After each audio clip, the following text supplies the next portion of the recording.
vamos entonces a continuar con los compuestos. Para entender qué son los compuestos, primero tenemos que partir del concepto de la molécula. Y diríamos que la molécula, ¿sí?, es la unión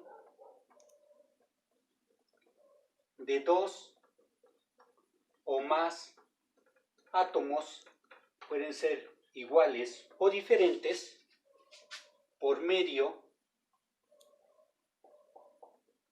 de enlaces químicos. Sí. Y bueno, tenemos esta molécula muy conocida, que es la molécula del agua. Así la puedo representar, o bien la puedo representar de esta manera. Todos nosotros sabemos que el agua es incolora, no tiene olor y es líquida. Y yo no puedo ver aquí que esta sea líquida, o que sea incolora, o que no tenga sabor. Entonces, ¿cómo puedo ver esas características? Bueno, esas características, como decíamos en el átomo, de una sola molécula no puedo ver sus características, pero de millones de moléculas sí se pueden ver. Entonces, cuando yo estoy hablando de millones de moléculas iguales, en ese momento estoy hablando de lo que es un compuesto. ¿Sí? Entonces decíamos, el compuesto no es otra cosa más que conjunto de moléculas iguales. Cuando yo tengo millones de moléculas iguales, de la misma manera que en el átomo, yo puedo inferir en las propiedades de una sola molécula en base a cómo se comportan todas las demás moléculas. Y entonces ya aquí voy a hablar del compuesto. En este caso, el compuesto agua, que es sin color, sin olor y que es líquido. Sí. Pero aquí estamos hablando de las propiedades que presentan millones de moléculas iguales, en este caso del agua. Aquí estamos hablando de una sola molécula de agua. Entonces, al igual que el átomo y elemento, en este caso es lo mismo. Molécula, estoy hablando de una sola. De un compuesto, estoy hablando de millones de moléculas.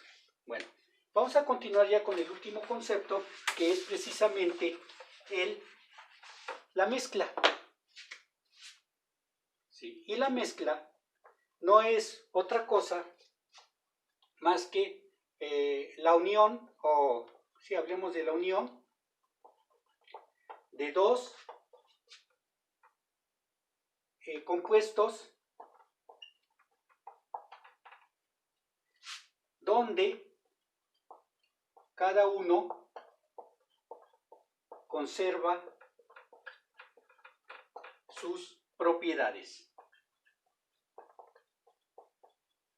Muchas veces también se dice que la mezcla es la unión de dos o más moléculas, pero acá que quede bien claro, cada uno de ellos conserva sus propiedades. No hay enlaces químicos, en las mezclas no hay enlaces químicos. Tenemos, por ejemplo, si yo mezclo agua más sal, lo que yo voy a obtener es agua salada. Esta es una mezcla que todos conocemos, pero en esa mezcla el agua sigue siendo agua y la sal sigue siendo sal. Y además se puede separar. Entonces esa es la característica de las mezclas. Las mezclas sabemos que también se clasifican de dos maneras, como homogéneas y como heterogéneas. Las mezclas homogéneas se dice que no se distinguen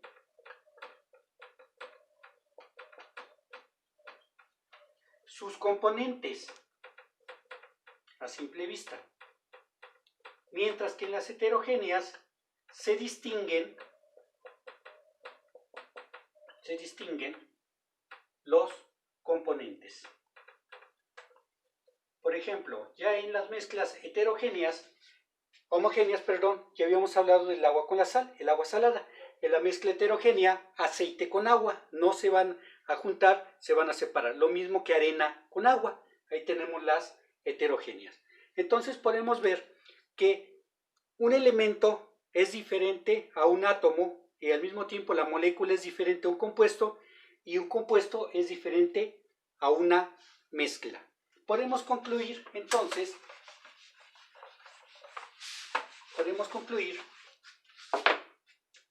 que como decíamos, el átomo, muchos átomos se van a unir y me van a formar una molécula, ¿sí? La molécula, ¿sí?, a su vez va a formar las macromoléculas de lo que partimos al principio. Entonces, muchos átomos iguales me van a formar el elemento, ¿sí? Muchas moléculas iguales me van a formar el compuesto. También se pueden unir varios compuestos diferentes y me dan una mezcla. Igual, varios elementos y me van a dar una mezcla, ¿sí? Entonces ahí podemos concluir dónde queda cada uno de ellos. Entonces, pues esto sería todo. Espero ya haya quedado claro. Gracias.